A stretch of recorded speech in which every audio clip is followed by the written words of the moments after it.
नमस्कार साथियों, स्वागत है आपका study to champion YouTube channel पर। अगर आप SSC, UPSC, MPPSC, police, railway या किसी भी प्रतियोगी परीक्षा की तैयारी कर रहे हैं, तो आप बिल्कुल सही जगह पर आए हैं। इस चैनल पर आपको मिलेगा जीके और जीएस की कंप्लीट थ्योरी, कॉन्सेप्ट के साथ समझाया गया कंटेंट और परीक्षा में पूछे जाने वाले मोस्ट इंपॉर्टेंट टॉपिक्स की सटीक तैयारी। यहाँ हमारा लक्ष्य है रटना नहीं, बल्कि समझकर पढ़ना, ताकि आप हर परीक्षा में आत्मविश्वास के साथ सफल हो सकें। तो चलिए आज के इस महत्वपूर्ण सेशन की शुरुआत करते हैं और अपने लक्ष्य की ओर एक कदम और आगे बढ़ते हैं स्टडी टू चैंपियन के साथ। चलिए शुरू करते हैं। हाँ, बिल्कुल शुरू करते हैं। और आज का जो विषय है ना, वो सच में बहुत ही दिलचस्प होने वाला है। एकदम सही कहा आपने। तो जरा एक पल के लिए उस दौर की कल्पना कीजिए जब ना इंटरनेट था, ना सैटेलाइट कम्युनिकेशन और ना ही कोई पक्की सड़कें थीं। फिर भी एक इंसान पाटलिपुत्र में बैठकर उत्तर में हिंदू कुश से लेकर दक्षिण में मैसूर तक फैले एक विशाल साम्राज्य को ऐसे चला रहा था जैसे मतलब कोई आज के समय की मल्टीनेशनल कंपनी हो। हाँ, बिल्कुल एक बहुत बड़े कॉर्पोरेट एम्पायर की तरह। जी हाँ। तो आज के इस डीप डाइव में हम सिर्फ इतिहास की कुछ तारीखें नहीं रटने वाले हैं। आप स्क्रीन पर जो पहली और दूसरी स्लाइड देख रहे हैं, जिसमें एक तरफ मौर्य सम्राट बिंदुसार और महान अशोक की चित्र है और दूसरी तरफ वास्तुकला के बेजोड़ नमूने के रूप में सारनाथ का सिंह शीर्ष चमक रहा है। ये चित्र एक बहुत बड़ी कहानी कहते हैं। आज हम समझेंगे कि भारत के प्रथम अखिल भारतीय साम्राज्य यानी मौर्य साम्राज्य का निर्माण और उसका संचालन आखिर किया कैसे गया था। सुशासन की एक ऐसी केस स्टडी है जो आज के दौर में भी उतनी ही प्रासंगिक है। आज हम देखेंगे कि कैसे एक अखंड भारत को न केवल एक भौगोलिक सूत्र में पिरोया गया, बल्कि उसके लिए एक ऐसा प्रशासनिक ढांचा खड़ा किया गया जो सदियों बाद आज भी हमारे काम आ रहा है। ओके, तो चलिए इस पूरे विषय को थोड़ा विस्तार से खोलते हैं। स्क्रीन पर अब हमारी तीसरी स्लाइड आ रही है, जो एक बेहद भव्य नक्शा है। इस नक्शे को जरा ध्यान से देखिए। इसका समय काल 322 ईसा पूर्व से 185 ईसा पूर्व तक है और इसका विस्तार देखिए, पूर्व में बंगाल से लेकर पश्चिम में आखिर अफगानिस्तान तक। बिल्कुल, ये कोई साधारण राज्य नहीं था। एकदम नहीं। और इसी के साथ चौथी स्लाइड में जो चित्र है, एक ढाल, एक तराजू और एक गदा, ये असल में कौटिल्य के अर्थशास्त्र के प्रतीक हैं। लेकिन मैं यहाँ 5वीं स्लाइड के उन आंकड़ों पर रुकना चाहूंगी जो रोम के इतिहासकार प्लिनी और जस्टिन ने दिए हैं। मतलब चंद्रगुप्त मौर्य की सेना में 6 लाख पैदल सैनिक, 30,000 घुड़सवार और 9,000 हाथी थे। इतनी बड़ी सेना। हाँ, और जरा इस आंकड़े की व्यावहारिकता पर गौर कीजिए। उस दौर में इतनी बड़ी सेना को केवल खड़ा करना ही कोई उपलब्धि नहीं थी। उन 6 लाख लोगों और 9,000 हाथियों को रोज खाना खिलाना। बाप रे, 9,000 हाथियों का खाना। बिल्कुल, उनके हथियारों का इंतजाम करना और उन्हें नियमित वेतन देना, ये उस समय की दुनिया का सबसे बड़ा लॉजिस्टिक्स और सप्लाई चेन का खेल था। अर्थशास्त्र इसी बात का तो ब्लूप्रिंट है कि इतने बड़े तंत्र को सस्टेन कैसे किया जाए। और शायद इसी सैन्य ताकत का असर था कि 305 ईसा पूर्व में सेल्यूकस निकेटर के साथ चंद्रगुप्त की जो संधि हुई, वो किसी मास्टर स्ट्रोक से कम नहीं थी। मतलब सोचिए, एक युद्ध जीतने के बाद 500 हाथियों के बदले चंद्रगुप्त ने अफगानिस्तान और बलूचिस्तान का पूरा क्षेत्र मांग लिया। हाँ, और सेल्यूकस की पुत्री हेलेना से वैवाहिक गठबंधन भी कर लिया। सही कहा। लेकिन फिर यहाँ एक बहुत हैरान करने वाला मोड़ आता है। इतना सब हासिल करने के बाद अपने जीवन के अंतिम समय में चंद्रगुप्त ने सत्ता त्याग दी। वो जैन मुनि भद्रबाहु के साथ श्रवणबेलगोला चले गए और संलेखना विधि से अपने प्राण त्याग दिए। ये थोड़ा अजीब नहीं लगता? संलेखना कोई साधारण बात नहीं है। ये जैन धर्म की एक अत्यंत कठोर आध्यात्मिक प्रक्रिया है, जिसमें व्यक्ति अन्न और जल का पूरी तरह से त्याग कर देता है और धीरे धीरे अपने शरीर को छोड़ता है। सोचिए, एक ऐसा व्यक्ति जिसने पूरी जिंदगी युद्ध लड़े, जिसने दुनिया के सबसे बड़े साम्राज्यों में से एक की नींव रखी, वो अंत में एक सन्यासी की तरह भूख प्यास सहते हुए अपना जीवन समाप्त करता है। ये उस युग के शासकों की मानसिक और आध्यात्मिक दृढ़ता को दिखाता है। ये वाकई सोचने पर मजबूर कर देता है। अगर आज के परिप्रेक्ष्य में देखा जाए तो चंद्रगुप्त और चाणक्य की जोड़ी मुझे किसी बहुत बड़े आधुनिक स्टार्टअप की तरह लगती है, जहां चंद्रगुप्त एक विजनरी और आक्रामक सीईओ है और चाणक्य उनके चीफ स्ट्रैटेजी ऑफिसर। ये एनालॉजी बहुत सटीक है ना? लेकिन मैं यहाँ थोड़ा कंफ्यूज्ड हूँ। अर्थशास्त्र में जो दंड का सिद्धांत है यानी शक्ति का उपयोग, और जो 4 सूत्रीय परीक्षण है जिसमें धर्म, अर्थ, काम और भय शामिल हैं, क्या ये सब चंद्रगुप्त को एक तानाशाह नहीं बनाता था? है। ये बहुत स्वाभाविक सवाल है, लेकिन यहाँ जो सबसे दिलचस्प बात है वो ये है कि कौटिल्य का राजा पूर्ण सत्तावादी या तानाशाह बिल्कुल नहीं था। वो धर्म का संवैधानिक दास था। अच्छा, धर्म का दास। हाँ, और यहाँ धर्म का मतलब किसी पूजा पाठ से नहीं है, बल्कि उस समय के संविधान और कानून से है। अर्थशास्त्र का योगक्षेम सिद्धांत स्पष्ट कहता है कि प्रजा के सुख में ही राजा का सुख है। राजा की अपनी कोई निजी इच्छा नहीं है। मतलब राजा कानून से ऊपर नहीं था। बिल्कुल नहीं। और जो 4 सूत्री परीक्षण आपने बताया, धर्म, अर्थ, काम, भय, वो दरअसल आज के प्रशासनिक सेवा के इंटीग्रिटी टेस्ट जैसा था। किसी को भी मंत्री या बड़ा अधिकारी बनाने से पहले ये परखा जाता था कि क्या वो व्यक्ति लालच, वासना या डर के आगे झुक सकता है। अरे वाह, मतलब ये सुनिश्चित किया जाता था कि सिस्टम में कोई कमजोर कड़ी ना हो। अब इसी सिस्टम के एक नए दौर की ओर बढ़ते हैं जो हमारी 6ठी स्लाइड पर दिखता है। यहाँ सम्राट बिंदुसार अमित्र घात की प्रतिमा है और 7वीं 8वीं स्लाइड कलिंग युद्ध के खूनी मंजर के साथ साथ एक सुनहरा पत्ता यानी अशोक के धम्म को दर्शाती है। बिंदुसार की कूटनीति बड़ी अनोखी थी। मैंने पढ़ा है कि उन्होंने सीरियाई शासक एंटियोकस प्रथम से मीठी शराब, सूखे अंजीर और एक सोफिस्ट मतलब एक दार्शनिक की मांग की थी। हाँ, और एक दार्शनिक की मांग ये दिखाती है कि मौर्य दरबार केवल हथियारों और सेना का गढ़ नहीं था, बल्कि वहाँ बौद्धिक चर्चाओं को भी बहुत महत्व दिया जाता था।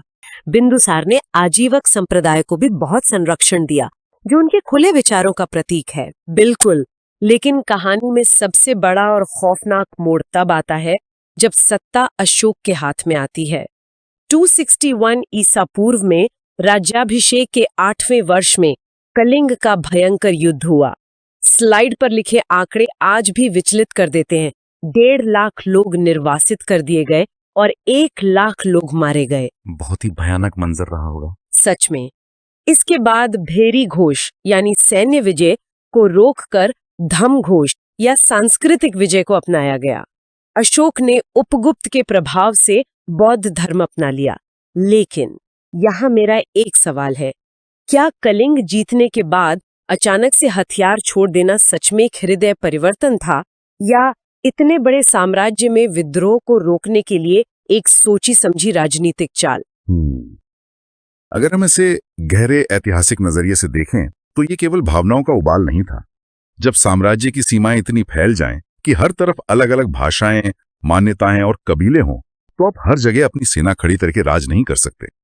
सेना एक हद तक डरा सकती है, लेकिन लोगों को जोड़ नहीं सकती। बिल्कुल, किसी को तो शासन व्यवस्था से जोड़कर रखना पड़ेगा। सटीक कहा। अशोक का धम्म एक आइडियोलॉजिकल ग्लू था, मतलब एक ऐसा गोंद जिसने इस पूरे विविध साम्राज्य को एक साथ चिपका दिया। स्लाइड 8 में जो धम्म की व्याख्या है वो केवल बौद्ध धर्म का प्रचार नहीं है, ये एक सार्वभौमिक नागरिक संहिता या यूनिवर्सल सिविल कोड थी। अच्छा, मतलब समाज को चलाने के नियम। हाँ, अहिंसा, दासों से मानवीय व्यवहार, सहिष्णुता। अशोक का 12वां शिलालेख साफ कहता है कि दूसरे संप्रदाय का आदर करो। इन बातों से किसी भी समाज को ऐतराज नहीं हो सकता। इसलिए ये कलिंग के पश्चाताप और एक अत्यंत कुशल राजनीतिक दूरदर्शिता का एक बेहतरीन मिश्रण था। मतलब तलवार म्यान में रख ली गई, लेकिन शासन करने की धार और तेज हो गई। क्या बात है। अब इस प्रशासन को जमीन पर कैसे उतारा गया, इसके लिए 9वीं स्लाइड पर मौजूद प्रशासनिक तंत्र के 3D आर्किटेक्चर को समझना बहुत जरूरी है। बिल्कुल। इस स्लाइड में केंद्रीय प्रशासन को एक पिरामिड की तरह दिखाया गया है। सबसे ऊपर राजा, फिर उसकी मंत्री परिषद और 2 प्रमुख अधिकारी, समाहर्ता जो राजस्व देखते थे और सन्निधाता जो कोषाध्यक्ष थे। और यहाँ न्याय व्यवस्था का जो विभाजन है वो आज के समय के बिल्कुल करीब है। धर्मस्थीन न्यायालय आज के दीवानी या सिविल कोर्ट की तरह थे, जहाँ जमीन जायदाद के मामले सुने जाते थे, और कंटक शोधन न्यायालय आज के फौजदारी या क्रिमिनल कोर्ट की तरह थे, जो हत्या या राज्य के खिलाफ षड्यंत्र जैसे गंभीर मामलों को देखते थे, है ना।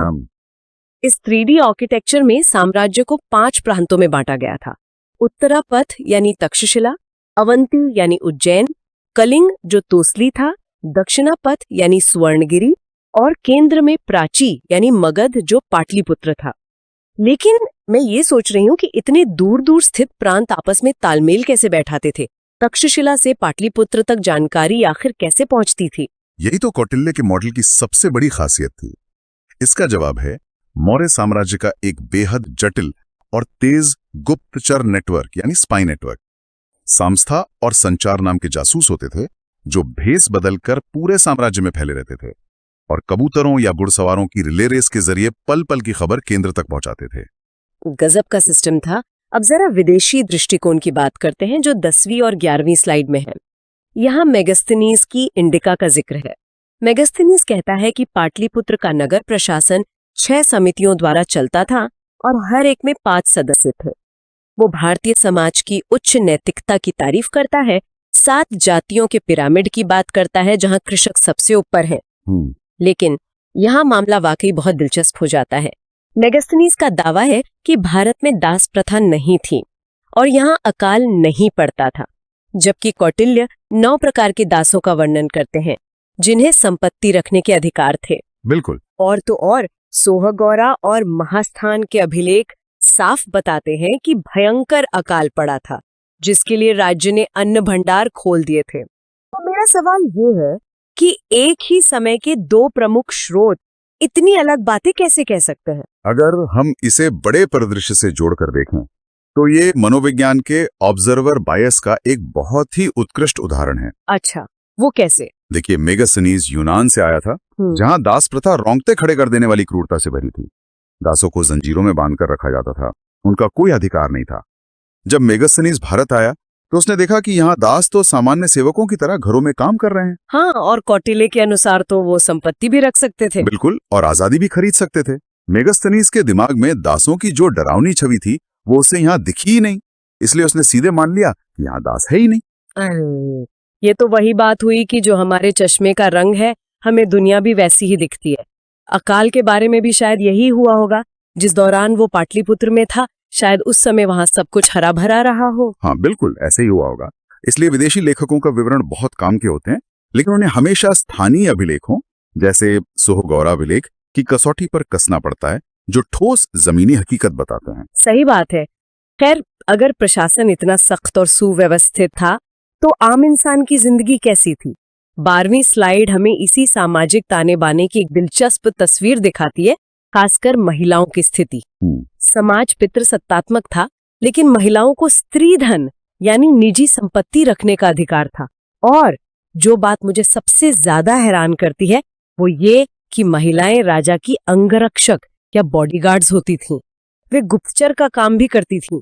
ये तो मतलब आज की किसी एलीट फीमेल कमांडो फोर्स जैसा लगता है। हाँ, और ये तथ्य आम धारणाओं को बहुत मजबूती से चुनौती देता है। राजा की सुरक्षा किसी भी साम्राज्य का सबसे संवेदनशील पहलू होता है। वहां महिलाओं को नियुक्त करना ये सिद्ध करता है कि मौर्य प्रशासन प्रतिभा और वफादारी को जेंडर से कहीं ऊपर रखता था।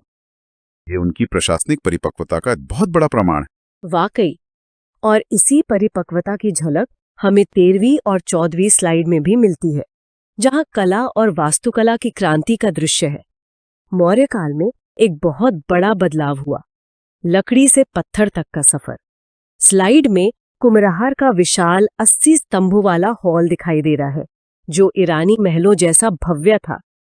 इसके अलावा रॉक कट गुफाएं और जल आपूर्ति के लिए रिंग वेल का पहला व्यवस्थित उपयोग इसी काल में दिखता है। और जरा 14वीं स्लाइड में मूर्तियों की पॉलिश पर भी ध्यान दीजिए। हाँ, वो जो NBPW यानी नॉर्दर्न ब्लैक पॉलिश्ड वेयर के समान मूर्तियों पर जो शीशे जैसी अभूतपूर्व पॉलिश है, एकाश्म स्तंभों पर पशुओं की आकृतियां और दीदारगंज की यक्षिणी की मूर्ति, जो लोक कला और शाही संरक्षण का बेहतरीन मिश्रण है। लेकिन एक बात बताइए, अचानक लकड़ी से पत्थर की तरफ जाने के पीछे क्या सिर्फ भव्यता दिखाना ही मकसद था? भव्यता तो थी, लेकिन इसका मनोवैज्ञानिक अर्थ बहुत गहरा था। लकड़ी का महल कितना भी सुंदर हो, वो समय के साथ नष्ट हो जाता है। दीमक लग जाती है या जल जाता है। हाँ वो तो है। जब कोई साम्राज्य विशालकाय पत्थरों और एकाश्म स्तंभों का उपयोग शुरू करता है तो इसका मतलब है कि वो अब खुद को अस्थायी नहीं मान रहा। पत्थर का मतलब है अमरत्व का दावा। अशोक अपने आदेशों को पत्थरों पर इसलिए उकेर रहा था ताकि सैकड़ों हजारों साल बाद भी लोग उसे पढ़ें। ये एक साम्राज्य के आत्मविश्वास का प्रकटीकरण था। क्या बात है, पत्थर का मतलब अमरत्व का दावा। लेकिन इतिहास का सबसे बड़ा तमाचा भी शायद इसी बात पर लगा। अमरत्व का दावा करने वाला ये इतना विशाल साम्राज्य अशोक की मृत्यु के मात्र 50 वर्ष बाद ही ताश के पत्तों की तरह ढह गया। बिल्कुल। हमारी 15वीं स्लाइड पतन का डायग्नोस्टिक मैट्रिक्स है, जहां एक पजल के टुकड़ों की तरह साम्राज्य के बिखरने के कारण समझाए गए हैं।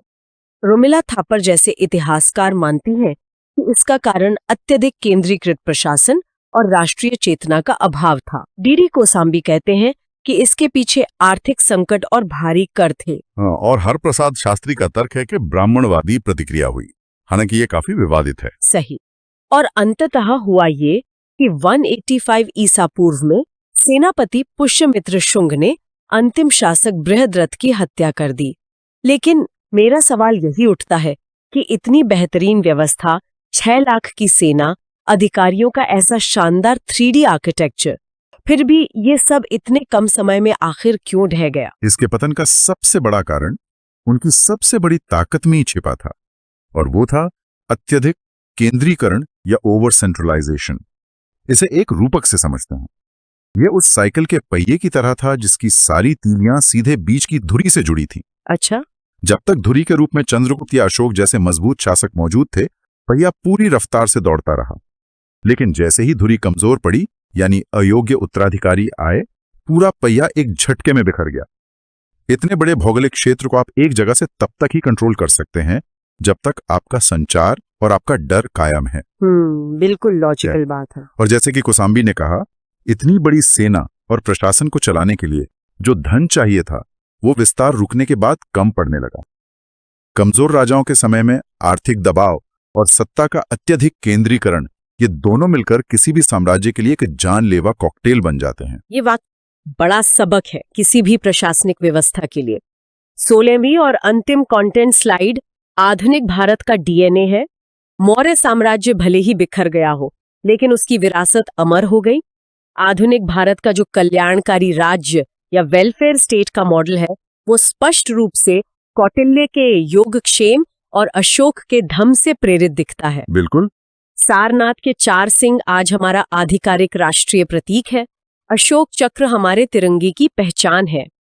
मौर्यों ने ही पहली बार इतने बड़े भूभाग को एक राजनीतिक सूत्र में पिरोकर अखंड भारत का जो प्रशासनिक ब्लूप्रिंट तैयार किया था, वो आज 2000 साल बाद भी हमारे सिस्टम की धमनियों में बह रहा है। एकदम सही कहा आपने। उनका प्रभाव आज भी हमारे आसपास है। बिल्कुल। तो इस डीप डाइव के अंत में एक ऐसा सवाल है जो सच में सोचने पर मजबूर कर सकता है। वो क्या? कल्पना कीजिए, अगर कलिंग युद्ध के बाद अशोक ने हथियार नहीं छोड़े होते तो क्या होता? मतलब अगर उन्होंने धम्म का रास्ता ना अपनाकर अपनी क्रूर सैन्य शक्ति के दम पर ही शासन किया होता, तो क्या मौर्य साम्राज्य और भी कई सदियों तक टिका रहा था? ये बहुत ही प्रोवोकेटिव विचार है ना? या फिर अत्यधिक क्रूरता और दमन के कारण वो 50 साल से भी पहले ही चारों तरफ फैलने वाले आंतरिक विद्रोह की आग में जलकर राख हो जाता? इतिहास के इस दिलचस्प पहलू पर विचार जरूर किया जाना चाहिए। बिल्कुल, ये एक ऐसा सवाल है जिसका कोई एक सीधा जवाब नहीं है। सही कहा। खैर, स्क्रीन पर अब स्लाइड 17 आ चुकी है। देखने के लिए धन्यवाद। इस डीप डाइव विश्लेषण में हमारे साथ जुड़ने के लिए बहुत बहुत धन्यवाद। स्टडी टू चैंपियन के अगले सेशन में ऐसे ही किसी महत्वपूर्ण टॉपिक को हम पूरी गहराई से समझेंगे। तब तक के लिए पढ़ते रहिए, समझते रहिए और आगे बढ़ते रहिए।